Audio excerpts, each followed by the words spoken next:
If nobody else wants.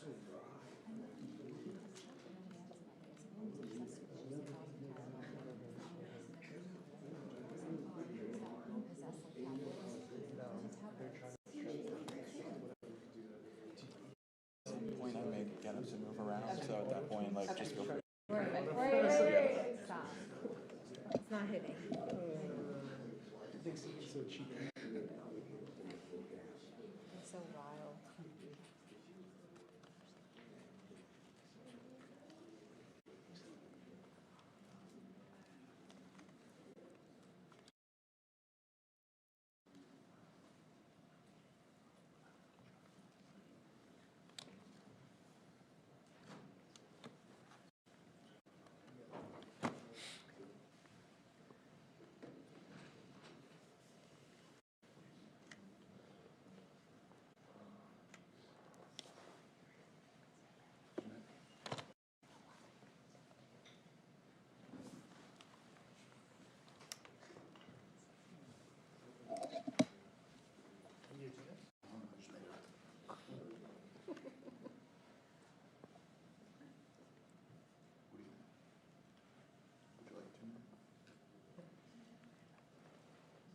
Like a lid.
This is a big one if you're into environment.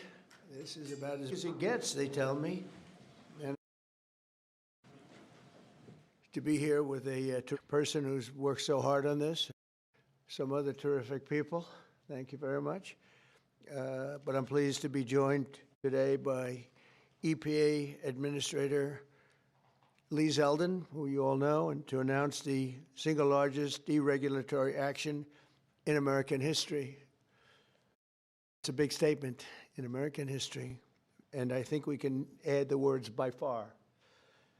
Under the process just completed by the EPA, we are officially terminating the so-called endangerment finding, a disastrous Obama-era policy that severely damaged the American auto industry and massively drove up prices for American consumers. Prices went up incredibly for a worse product.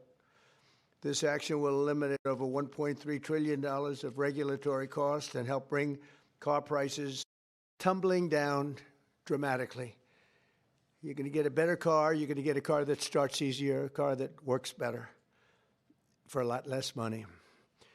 In 2009, Barack Hussein Obama, his EPA designated fossil fuels such as oil, gas, and other things that actually make factories rock and roll and other things drive very nicely as a threat to health and human welfare, known as the endangerment finding.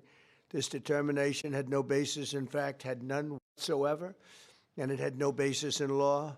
On the contrary, over the generations, fossil fuels have saved millions of lives and lifted billions of people out of poverty and all over the world. And you see it with the blackouts all over where they don't use it, where they went to wind, intermittent wind, which is weak and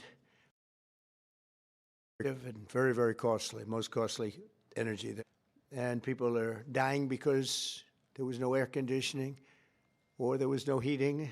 Lots of other things, bad things happened. And yet this radical rule became the legal foundation for the Green New Scam, one of the greatest scams in history, probably as great, maybe even greater than Russia hoax, etc., which the Obama and Biden administration used to destroy countless jobs. The jobs have been just decimated. Although they're all coming back because of tariffs, they're all coming back into our country at levels we've never seen before.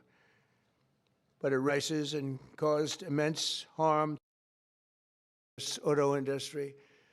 We thought Irrep got them back, coming back now. I was in Detroit, as you know, with Ford, and they had one of the earliest plants from the early 1900s. And going to close down. And then when I won, they said for a little while, let's see what happens. And they just announced, as you know, they're going 24 hours around the clock with that same plant.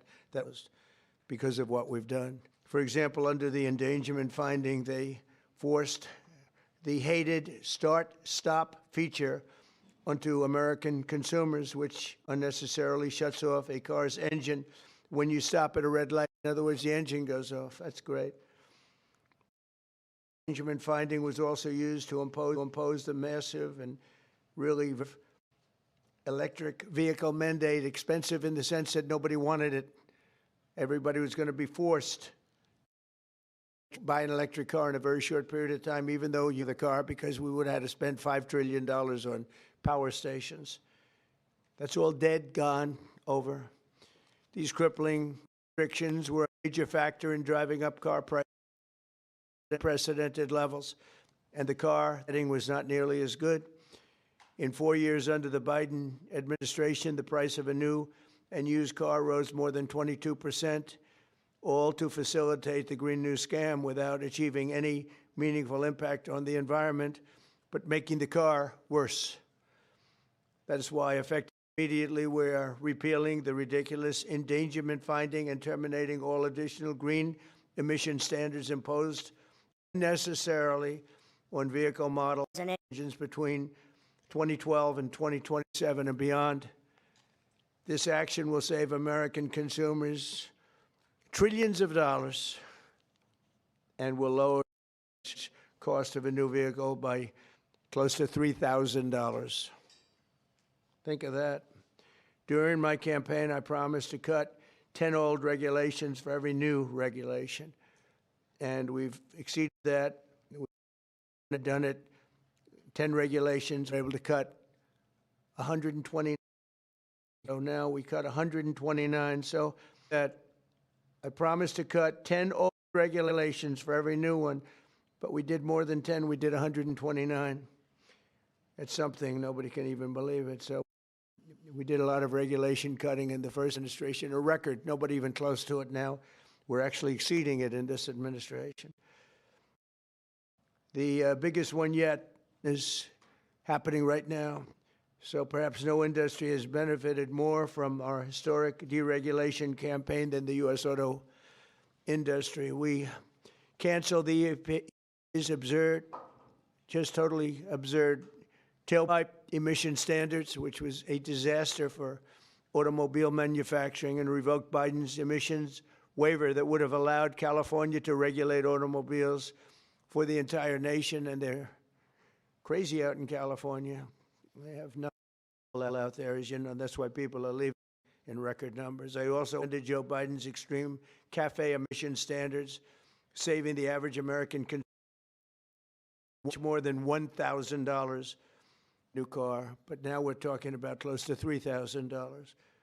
These regulation cuts, tax cuts, and tariffs are the reason why largest automakers have announced that they're going to be spending in excess of $100 billion in the United States in the next very short time, building new auto plants, assembly plants, and factories roaring back to life, not even mentioning AI and all of the other things.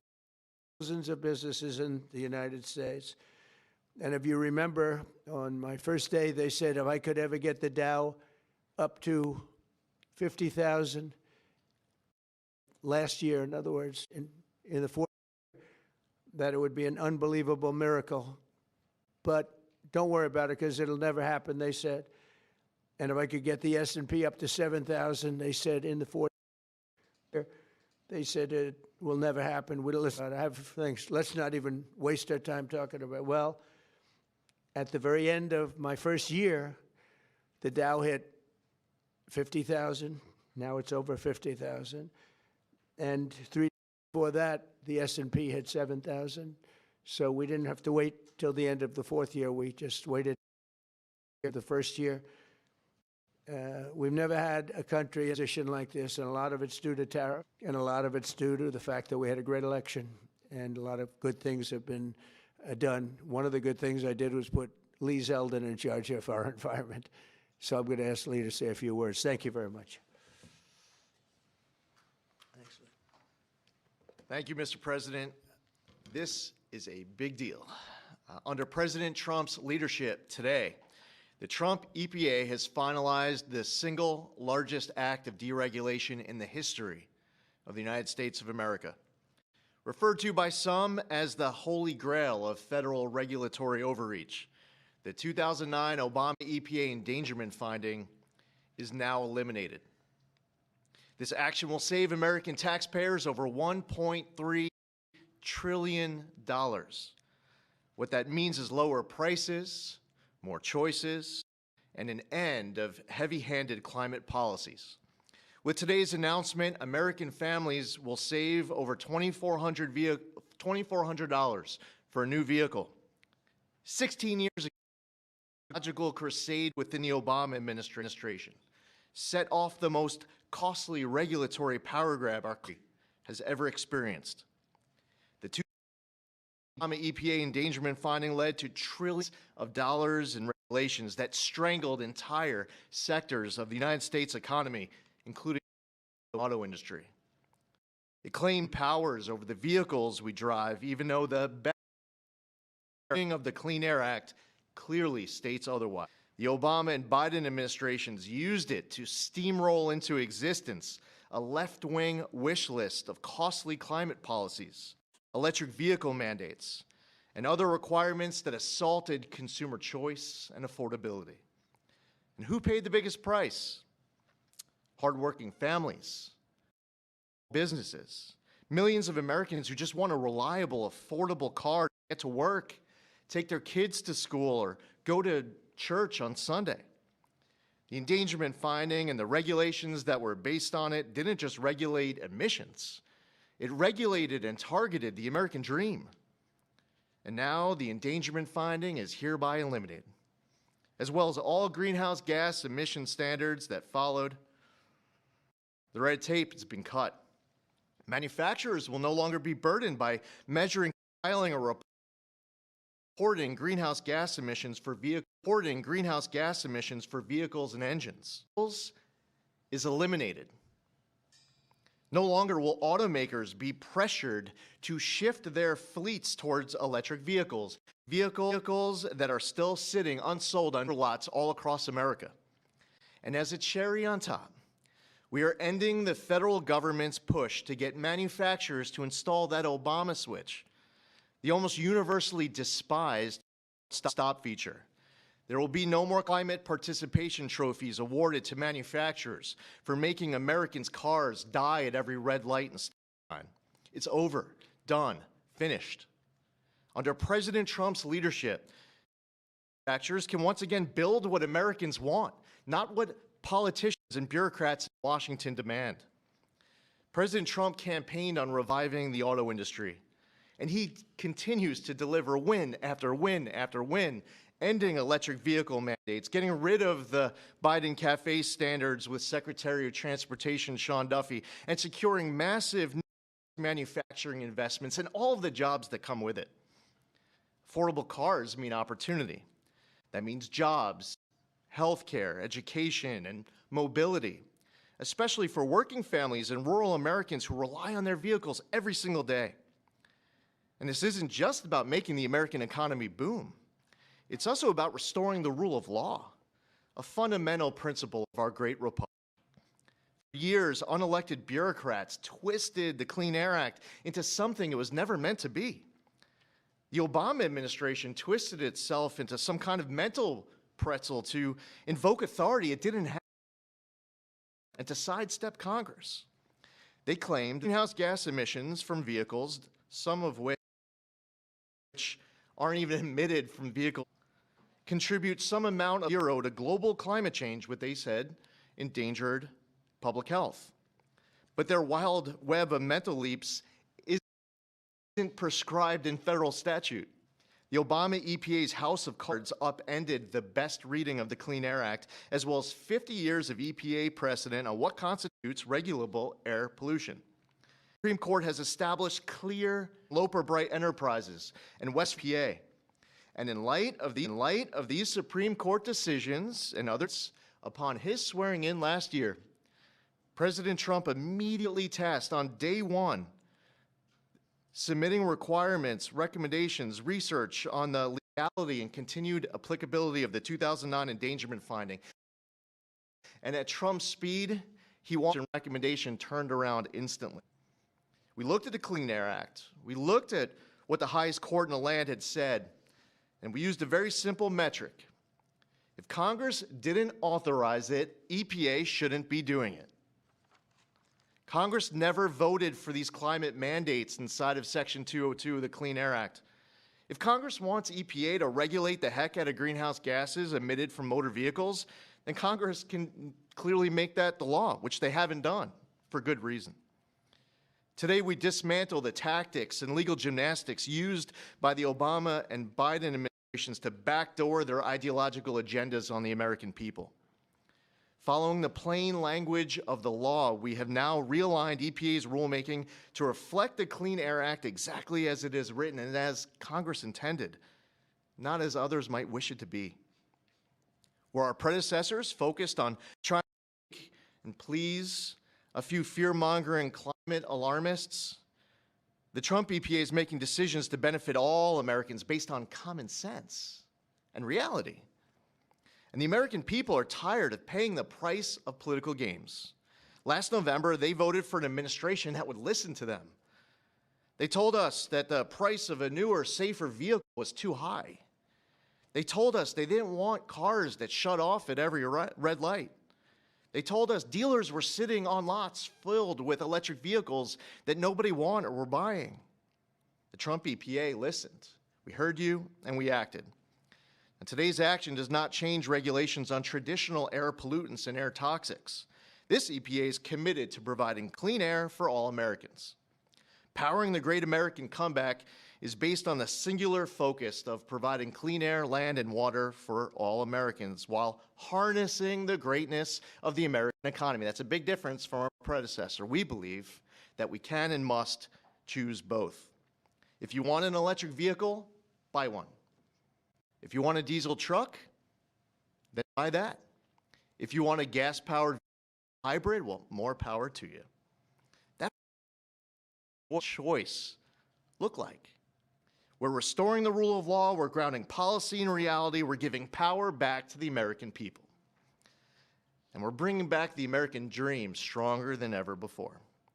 EPA will never waver on its core mission of protecting human health and the environment, and this administration, we can do that while ushering in the golden age of America. To recap, the 2009 Obama EPA endangerment finding and all greenhouse gas emission standards on light, medium, and heavy-duty vehicles that followed is eliminated.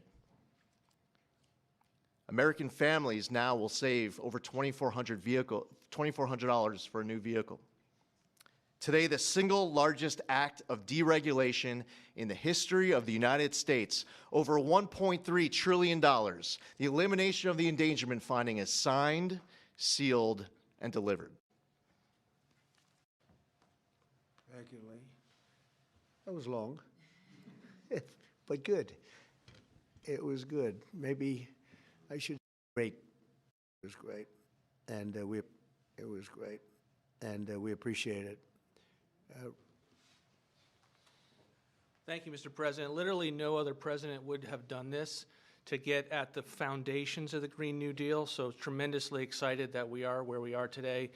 Great work by Lee. I'm a little worried that this next year will be, EPA alone will be dereg east by the number of things that are going to come out of EPA. So great work to the team. $1.3 trillion in savings, massive historical opportunity. Thank you. Thank you, Russ. Please. Would you like to speak? You're worthy of it. Good man. Thank you, Mr. President. Today is a historic day led by President Trump's leadership. No other president, as Russ said, would have undertaken this and at the speed we did. It was a great team effort. This is the model of the Trump administration, everyone working together, mission aligned. And Lee is also working on cleaning up the horrible situation with regard to farm equipment. You could use John Deere as an example and other companies where tractors are unbelievably expensive and don't work as well because of all of the environmental put on them. Also excavators, any equipment like that, bulldozers, Caterpillar tractor would be a beneficiary, I guess, but the people are going to be a beneficiary because the equipment's going to be a lot less expensive, and it's going to also, most importantly, it's going to work much better, much better.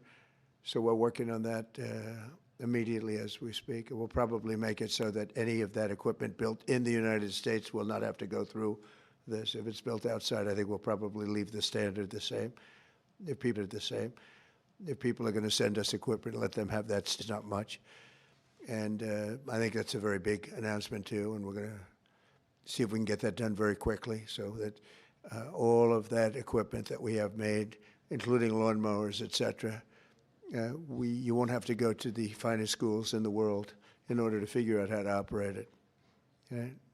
So any questions, please? President Trump, thank you for this. And after this much applauded move to roll back the former EPA's endangerment finding, what additional steps do you plan on taking to scale back what many are calling climate industry scams? Specifically, and Secretary Zeldin knows about these wind turbines they're trying to bring to New York. Judge is allowing them to be rebuilt right near your hometown in Jamaica, Queens. They're being called a national security threat for air traffic coming into the airport. What could you do to make sure these things don't? It doesn't happen, and we've basically stopped all windmills in this country. It's the most expensive energy you can get. They're all made in China, a little bit in Germany, but mostly in China.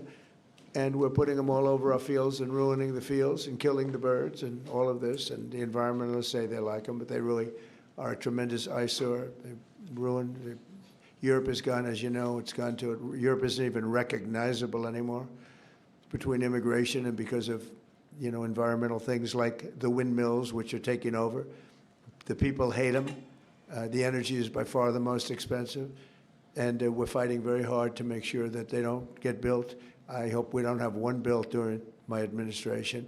We inherited some contracts where they've gone down the line a little bit. We're trying to terminate them for a lot of different reasons. One of the reasons, as you had mentioned, it's endangerment for the military. It's also endangerment for airliners. So we're trying to take care of those situations that have never been allowed in the first place. Yeah, please. Thank you so much for taking Sure. questions. What do you tell Americans who are concerned that the $1.3 trillion in savings does come at a cost to public health and the environment based on science? I tell them, don't worry about it because it has nothing to do with public health. This was all a scam, a giant scam. This was a ripoff of the country by Obama and Biden. Let's say Obama started it and got a terrible ripoff. They'll have more money to spend for health care if you look at it. Now they can go out and spend it on something that's meaningful. And nobody's doing more for health care than the Republican Party. And that starts with the fact that prescription drugs are going to be coming down at numbers that nobody's ever seen before. They're falling. We were paying the highest prices in the world by far, sometimes by 10 times more than other countries. Now we're going to be paying whatever the lowest price is anywhere in the world. We're going to be paying that. It's called favored nations, most favored nations. And I think it's the biggest thing to happen in this world, the world of medicine, prescription drugs, ever. There's never been anything like it. If in my third year, first term, I actually got prices down 1/4 or 1/8%, and I was so proud of myself. We were like that for years and years. And since under Biden, they went up very, very, and now they're coming down by, depending on, you could say 500, 600, 700%, depending on what you want to, or you could say 80%. It doesn't matter. They're coming down by that nobody ever thought possible. I got it all done, got it all approved, and all of the countries all over the world are going to pay more. They've agreed to pay more because of tariffs. I said, if you don't do it, we're going to have to tariff you, and they've all agreed to do it. Otherwise, they would have never done it. That has ever been able to get it done. Please. Yeah, Mr. President, 600 deregulatory actions in the first year here. Coming from the business world, you know how unnecessary red tape can hinder business expansion, investment expansion. Given the magnitude of this announcement here today and the deregulatory action you took in your first year, how much economic can we expect to see as your term progresses? I think that it'll be enormous. Who knows really what the number is, but I can tell you, in terms of economic growth, we have $18 trillion being invested in this country right now, the most ever of any country by far, not even close. Think of it, no matter where, not just here. $18 trillion is coming in, and that money is being spent right now as we speak in new plants and equipments. And you may have heard Lee mention, I mentioned also, that over $100 billion is going to be spent in this very short period of time just by foreign auto companies on building auto plants in the United States. Some of the greatest thing that ever happened to the United Auto Workers. The head has not been nice to me, but now I understand he's saying greatest auto president in history. But the auto workers gave me their vote, and they knew what I was doing, and they know what needed to be done.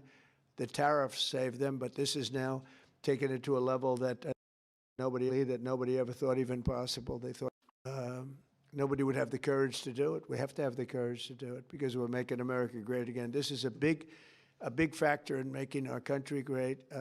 If you look at these cars, they didn't even work. They had computers all over the place trying to save half an ounce of fuel. We have fuel for the next 500 to 1,000 years under our feet, and they're trying like hell to save a half an ounce of fuel. The whole thing is just crazy. Please, go ahead, please. Mr. President, is climate cooperation with China no longer in America's interest? And could you please confirm that you are going to visit China the first week of April? Yeah, I'll be What would you visiting like to- President Xi in April. Look forward to it. He's coming here later in the year.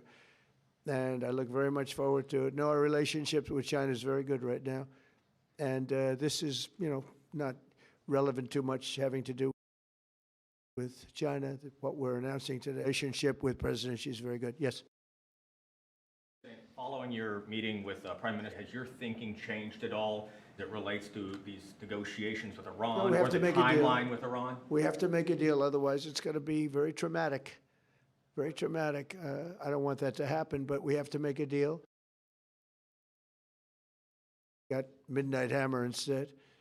And this will be very traumatic for Iran if they don't make a deal. Look, if they don't make a deal, then it'll be a different story. But we had a very good meeting yesterday with Bibi Netanyahu, and he understands, but it's ultimately up to me. If the deal isn't a very fair deal and a very good deal with Iran, then it's going to be, I think, a difficult time for them in the back.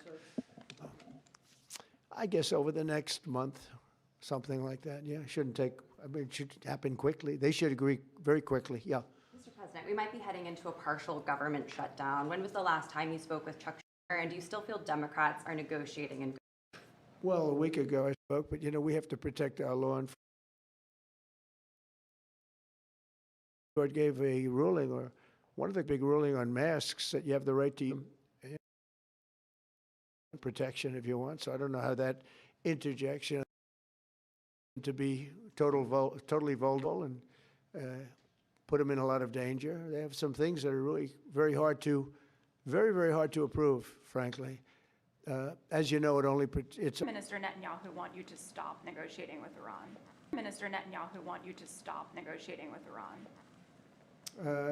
He is, you're saying stop entertaining, stop talking to them?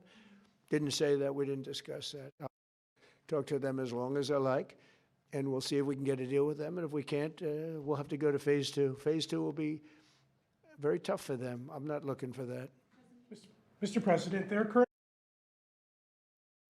hostages left in Gaza because of you. And now that the war is ending in Gaza and Israel, I wanted to ask, do you believe for the security failures that we saw on October 7th? Well, October 7th was a rough time, and I guess everybody's responsible. It's you to look, but it was a terrible attack. It was a sneak attack.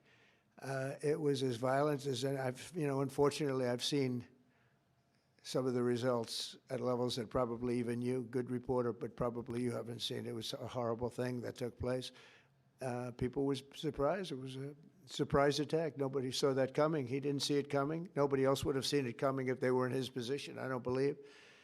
But I can tell you he's been a very good wartime prime minister. He's been very strong. We've worked with him very well. We had tremendous success with Iran and everything else we've done. And he really has been. He's been, extraordinary as far as a wartime prime minister. Not easy. And have a president that refuses to give him a pardon. I think that man should be ashamed of himself. A pardon over this trial that's going on. The president of Israel, the primary power he's got is the power to give pardons. And he's not, he said he's given it 5 different times, but he doesn't want to do it because I guess he loses his power. I think the people of Israel should really shame him. He's disgraceful for not giving it. He should give it. But Bibi's been a great wartime prime minister, and I've been the best friend to Israel I think that they've ever had. A lot of people say beyond precedents that they've ever had, and we will continue to be. Yes, ma'am. On the SAVE Act, Mr. President, voter ID polls very well nationally. Even Democrat voters want it. So why do you think Senate Democrats are resisting the SAVE Act, and what is your strategy and realistic pathway to getting the SAVE Act passed to ensure free and fair elections for the next generation? It's such a great question. America Act, we've changed the name. It's the Save America Act, and the Democrats are against it. I heard one of them saying, we will stop the Save America Act. No, we're trying to save America. And it has to do with largely voting. And basically, it's got 3 very simple points. It's got voter ID, photo ID, but voter ID with a photo, right? It's got the confirmation of U.S. citizenship. You have to be a citizen. So you have a vote, you have an ID. That's about a 99% one. And I think 90% with Democrats. Then you have confirmation U.S. citizenship. That's about a 99% one with Republicans, about 86% with Democrats, except Democrat politicians because they cheat on elections. And then you have no mail-in ballots.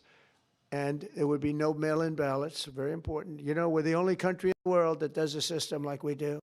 We're the only country in the world that has mail-in ballots. The way we do this is unbelievable. It guarantees cheating. So it's no mail-in ballots with the exception of disability, illness, military, or if you're traveling, you can get an exemption. You know, if you happen to be out of the country for a good reason, you can have an exemption. So with exceptions, it's no mail-in ballots, and that will assure the security of our crooked elections. We have crooked elections, yeah. Mr. President, have you fired or disciplined that staffer who posted the video from your account that included the Obamas? No, I haven't. That was a video on, as you know, voter fraud, and fairly long video, and they had a little piece and had to do with the Lion King. It's been very well, it's been shown all over the place long before that was posted. But that was a very strong, and I'm sure you saw it, a very strong piece on voter fraud. And the piece that you're talking about was all over the place, I believe, for years. Yeah, please. Were you aware that Secretary of Commerce visited Epstein's Island, and do you continue to have? No, I wasn't aware of it. No, I didn't. I actually haven't spoken to him about it. I wasn't. But from what I hear, he was there with his wife. And I guess in some cases, some people were. I wasn't. I was never there.